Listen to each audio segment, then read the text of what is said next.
последствий.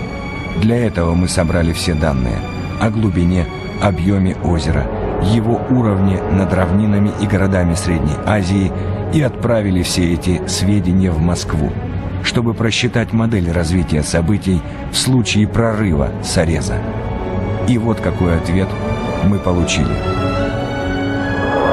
В первые 5 минут волна высотой в 50 метров, двигающаяся со скоростью около 300 км в час, сметет на своем пути все населенные пункты Бартангского ущелья.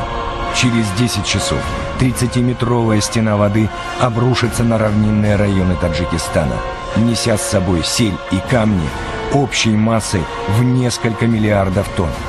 Вся эта часть Таджикистана будет полностью уничтожена.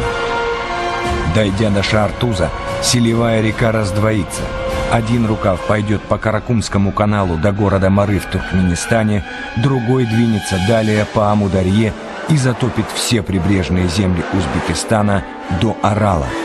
Всего затоплению подвергнется территория, на которой проживает более 5 миллионов человек, 370 тысяч из них в Таджикистане. Именно это может произойти, если не принять никаких мер к обузданию стихий. Правительство Таджикистана, как мы выяснили, всерьез озадачено проблемой сореза.